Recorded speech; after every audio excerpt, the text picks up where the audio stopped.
മോളിക്കുട്ടിയുടെ എല്ലാ കാര്യങ്ങളും പറഞ്ഞിട്ടില്ലേ? തൊമ്മിച്ചാൻ ആളൊരു വലിയ മനുഷ്യനാണ്. പിന്നെ പുള്ളിക്കാരൻ ഒരു രണ്ടാം കെട്ടുകാരനായതുകൊണ്ട് വീട്ടിലാർക്കെങ്കിലും അങ്ങനെയൊന്നുമില്ല. എന്റെ മക്കൾ ഞാൻ പറയുന്നത് അനുസരിക്കും. നമ്മുടെ കുറവുകളും കൂടി നമ്മൾ അറിഞ്ഞിരിക്കണമല്ലോ. തൊമ്മിച്ചാനുമായിട്ടുള്ള ഒരു ബന്ധം എന്തുകൊണ്ട് നല്ലതാ. വക്കീലല്ലേ, തച്ചമ്പള്ളിക്കാരോട് നിയമം പറയാൻ അങ്ങനെ ആളുള്ളത് നല്ലതാ. 4 കല്യാണം കൂടി ഒരുമിച്ച് നടത്തിയാൽ നമുക്ക് ചെലവ് അത്രയും ലാഭിക്കാം. പിന്നെ പുള്ളിക്കാരൻ എണ്ണം തെറ്റിയതാ. ഞങ്ങൾ ഇറക്കട്ടെ. എന്റെ കാര്യം പറ. എന്റെ ആക്രമണം കാണിച്ച കൊളാക്കല്ലേ.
പറയട്ടെ.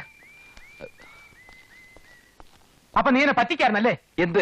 എന്റെ ആനയുടെയും കാര്യം പറഞ്ഞിട്ടുണ്ടെന്ന് പറഞ്ഞിട്ട്? അയ്യോ, സത്യമായിട്ട് ഞാൻ പറഞ്ഞാട്ടോ. ആ കളവെ കെട്ടുന്ന കാര്യോ? പിന്നെ അന്നേ മാത്തൻ ചേട്ടൻ ഒരു കാര്യം പറഞ്ഞിട്ടുണ്ടായിരുന്നു. എന്ത്? ആനയുടെ പഠിപ്പൊക്കെ കഴിഞ്ഞിട്ട് കല്യാണത്തെ കുറിച്ച് ചിന്തിച്ചാൽ മതി. ഓഹോ, അപ്പൊ എനിക്കെല്ലാം മനസ്സിലായി. നീ ഒഴിഞ്ഞു മാറി അല്ലേ? എടാ, 20-ാം നൂറ്റാണ്ടിലെ യൂദാസിന്റെ പതിപ്പാ നീ. എടാ, ഞാൻ പറയുന്നൊന്ന് കേക്ക്. ഒന്നും പറയണ്ട. തൊമ്മിച്ചനെ തപ്പിക്കൊണ്ടുവന്ന് ഞാനാ. എന്റെ കാര്യം നടന്നില്ലെങ്കിൽ ഞാൻ തൊമ്മിച്ചനെ പിൻവലിക്കും. ഓടാ.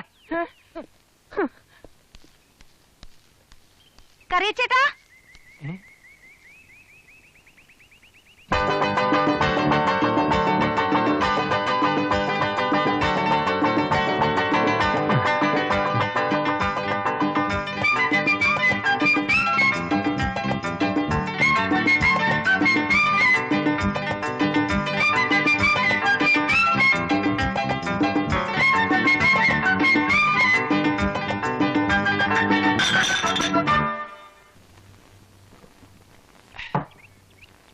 ഇനിയുള്ള കാലമെങ്കിലും സ്വന്തം നാട്ടിൽ തന്നെ കഴിയണമെന്ന് വല്യമ്മച്ചിക്ക് ഏറ്റവും കൂടുതൽ നിർബന്ധം. അവരുടെ സെന്റിമെന്റ്സ് ഒന്നും അല്ല പ്രശ്നം. സ്വന്തം വീടും പറമ്പും വല്ലവനും വിട്ടുകൊടുക്കേണ്ട ആവശ്യം എന്താ? അല്ല, ആ നാടിന്റെ സെറ്റപ്പ് തന്നെയൊന്ന് വേറെ. പോലീസിനേക്കാൾ അവിടെ ഹോൾഡ് പണിക്കർക്ക. അങ്ങനെയുള്ള ഒരു നാട് ഈ കേരളത്തിലുണ്ടെങ്കിൽ അതൊന്നും അറിയണമല്ലോ. ഇനി ചിലപ്പോ നമ്മുടെ കൈകൊണ്ടായിരിക്കും ആ നാടിന്റെ ഷേപ്പ് മാറാൻ പോണത്. അല്ലേടാ വില്ലി? എന്ത്?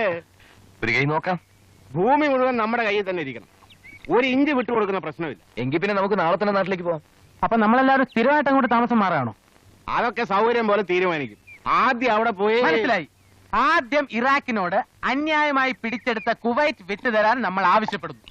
മര്യാദയ്ക്ക് അനുസരിച്ചില്ലെങ്കിൽ കഡ്, പാട്രിയറ്റ്, രാസായുധം. നമ്മുടെ കയ്യിൽ എല്ലാം ഉണ്ടല്ലോ. കരാറ്റെ, നിയമം, നാടനടി, ബ്രെയിൻ. അയ്യേട്ടാ, കഴുതയുടെ. അപ്പൊ അച്ചായ, ഹണിമൂണിന്റെ ബാക്കി ഇനി നാട്ടിൽ വെച്ച്. On your mark.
തുമ്മിച്ചായോ? എല്ലാത്തിനും വഴിയുണ്ടാക്കാം. വാ.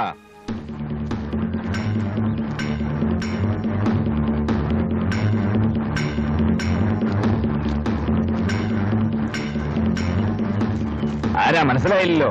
കണ്ടവന്റെ പുറയെടുത്ത് പോക്കൃത്തം നിക്ക് സണ്ണി, ഈ വീടും പറമ്പും ഒക്കെ ഇദ്ദേഹത്തിന്റെ വകയാണെന്ന് ഞാൻ പറയാതെ നിങ്ങൾക്ക് അറിയാമല്ലോ. ഞങ്ങൾ ഇങ്ങോട്ട് താമസം മാറ്റുക, ഈ സാധനമൊക്കെ എടുത്തു മാറ്റിയാൽ വലിയ ഉപകാരം. എന്തോ സാധനങ്ങൾ എടുത്ത് മാറ്റാൻ നമ്മൾ തമ്മിൽ ഒരു പ്രശ്നം ഉണ്ടാകേണ്ട കാര്യമില്ല. നിങ്ങൾ തൊഴിലാളികളാ. തൊഴിലാളി യൂണിയന് വേണ്ടി എത്രയോ കേസുകൾക്ക് അപ്പിയർ ചെയ്തിട്ടുള്ള ഒരു അഡ്വക്കേറ്റാ ഞാൻ. താൻ തന്റെ പണി നോക്കിയാൽ മതി. ഇവന്മാരുടെ വേറെ ഒരു കാര്യമില്ല തുമ്മിച്ച. അറിയാ തകർക്കണ.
നാണമില്ലല്ലോടാ നിനക്കൊക്കെ.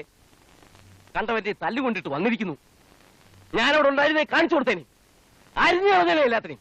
അച്ഛനെ എങ്ങനെയാ പറഞ്ഞ് മനസ്സിലാക്കുന്നത്? ഓർക്കാപ്പുറത്ത് അവന്മാർ കയറി വന്ന് തല്ലാൻ വരുന്നവൻ ചെണ്ട പൊട്ടി അറിയിച്ചിട്ടാണോ വരുന്നത്? നിന്റെയൊക്കെ പിടിപ്പേടാണെന്ന് പറ. എനിക്ക് ഈ നാട്ടിലുള്ള അന്തസ് മുഴുവൻ നശിപ്പിക്കാനാണ് ശ്രമമെങ്കിൽ ഈ പണിക്കർ ആരാണെന്ന് ഞാൻ അവർ കാണിച്ചു കൊടുക്കാം. ഇത് എങ്ങനെ തലപൊക്കി നടക്കുന്ന വഴി? പണിക്കർ സാറേ,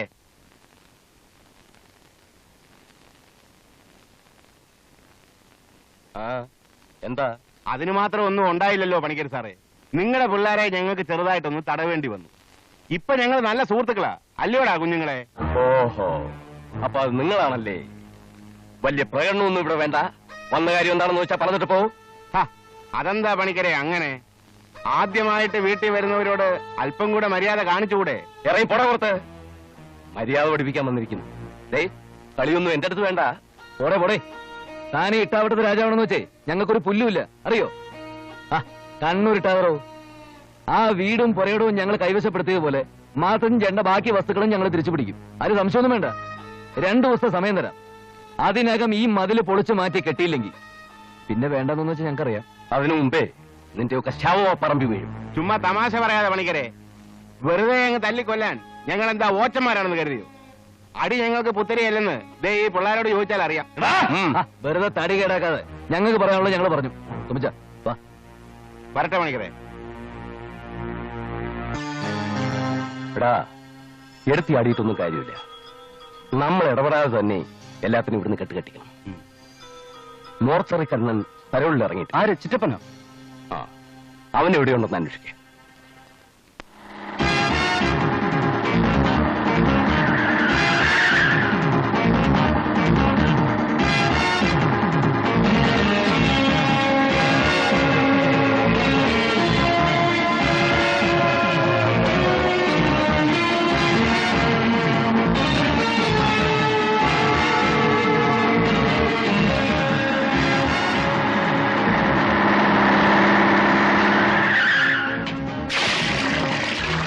പിറന്നവന്മാർ ആരെങ്കിലും ഉണ്ട്? ഇറങ്ങി വാടാ. അച്ചമ്പള്ളി പഠിക്കലോടും മക്കളോടും കളിക്കാൻ മാത്രം ഏതും നാരിയാണ് വളർന്നത്. അമ്മയുടെ മുലപ്പാൽ കുടിച്ചു വളർന്ന ചെറ്റകൾ ആരുമില്ലടാ ഇവിടെ. ഇറങ്ങി വാടാ. എന്താ എന്താ എന്താ കാര്യം? തന്നെയല്ല, ആ 4 കഴിവറികളുണ്ടല്ലോ, താന്റെ പുന്നാര മരുമക്കൾ. എനിക്ക് അവരെയാ കാണേണ്ടത്. പിള്ളേര് വിടില്ല. വരുമ്പോ പറഞ്ഞൊരു കരുണം വന്നിരുന്നു, മോർച്ചറി കരുണൻ. പിന്നൊരു കാര്യം, ഇന്ന് വൈകുന്നേരത്തിനകം എല്ലാരും ഇവിടുന്ന് ഒഴിഞ്ഞു പോയില്ലെങ്കിൽ ഒറ്റയെടുത്ത ശവം പോലും പുറത്ത് കാണിക്കില്ല. മനസ്സിലായ പട്ടി കഴിവരുടെ മോനെ. അല്ല, എനിക്ക് മനസ്സിലാകുന്നില്ല. ഈ പറയുന്നത് എന്താ ന്യായം? തന്റെ ഒരു ന്യായം. പോടാ. അയ്യോ എന്നാ ഞാൻ പോടാ.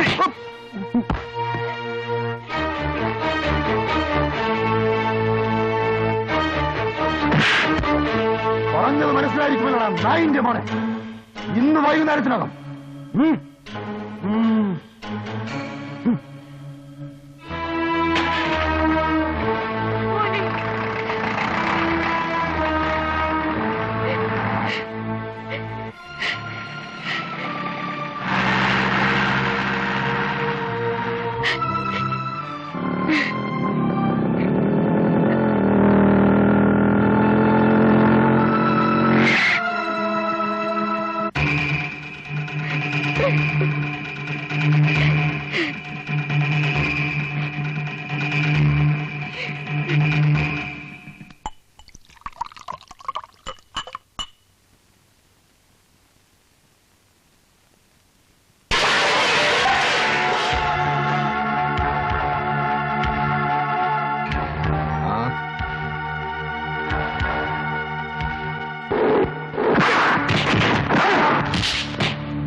എസ് ഉണ്ടോ?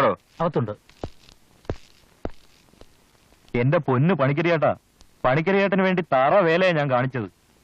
ആ, ശരിക്കും തൊപ്പി കറിക്കുന്ന പണി തന്നെ. മോളോട്ടൊക്കെ ഒന്ന് വിളിച്ച് പറഞ്ഞേക്കണേ. ശരി, വൈകിട്ട് കാണാം. ഓക്കെ.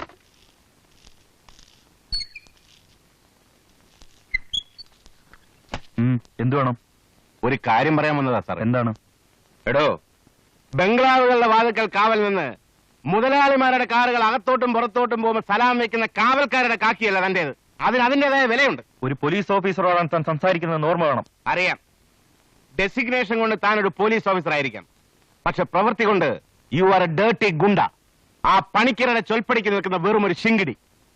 നിന്നെപ്പോലുള്ള ചില ചെറ്റകളാണ് കേരള പോലീസിന്റെ സൽപ്പേര് കളയുന്നത്. കൂടുതൽ സംസാരിക്കണ്ട. അല്ല, അറിയാഞ്ഞിട്ട് ചോദിക്കുക. മാർക്കറ്റ് സംഭവത്തിന്റെ പേരിൽ ഒരു ഗ്രൂപ്പിനെ മാത്രം അറസ്റ്റ് ചെയ്യുന്നത് എവിടുത്തെ ന്യായമാ? ഒന്നുകിൽ ഇവരെ വിട്ടയക്കണം, അല്ലെങ്കിൽ മറ്റേ ഗ്രൂപ്പിനെ കൂടി കസ്റ്റഡിയിൽ എടുക്കണം.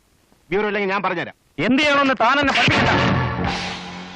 സി ബ്രദർ, മനസ്സാക്ഷിക്കനുസരിച്ച് ജോലി ചെയ്യാൻ സാധിക്കായിരുന്നുകൊണ്ടാണ് താൻ ഇട്ടിരിക്കുന്ന ഈ കാക്കിക്കുപ്പായ ഊരി എറിഞ്ഞ് പണ്ട് ഞാൻ അഡ്വക്കേറ്റിന്റെ വേഷം ധരിച്ചത്. അല്ലായിരുന്നെങ്കിൽ തല്ലാനോങ്ങി ഈ കൈ കൊണ്ട് തന്നെ തനിക്ക് എന്റെ നേരെ സല്യൂട്ട് ചെയ്യേണ്ടി വന്നേ. സർ താങ്ക് യു കാസു. കൊള്ളാം. എങ്കിൽ പിന്നെ പോലീസും പട്ടാളവും ഒന്നും ഈ രാജ്യത്ത് വേണ്ടല്ലോടോ. എന്റെ ഹരിയെ ഞാൻ പറഞ്ഞാൽ നീ വിശ്വസിക്കില്ല. അത്രമാത്രം അട്രോസിറ്റീസ് ആണ് ആ പണിക്കർ ഇവിടെ കാട്ടിക്കൂട്ടുന്നത്. തന്നെ കൊണ്ട് ഞാൻ തോറ്റു. താൻ CI ആയിരുന്നപ്പോ ഞങ്ങളുടെ ഡിപ്പാർട്ട്മെന്റിന് താൻ ഒരു വലിയ തലവേദനയായിരുന്നു. ഇപ്പോ അഡ്വക്കേറ്റ് എന്ന നിലയ്ക്കും ഒരു പേഴ്സണൽ ഫ്രണ്ട് എന്ന നിലയ്ക്കും താൻ എനിക്കൊരു വലിയ തലവേദനയായി മാറിയിരിക്കും. ഓ പിന്നെ നീ വലിയ പോസും ചാടയൊന്നും കാണിക്കണ്ട. ഡിപ്പാർട്ട്മെന്റിൽ എന്നെ സഹായിക്കാൻ വേറെ ആളുണ്ടെന്ന് അറിയാമല്ലോ. ഞാനൊരു തമാശ പറഞ്ഞല്ലേടോ.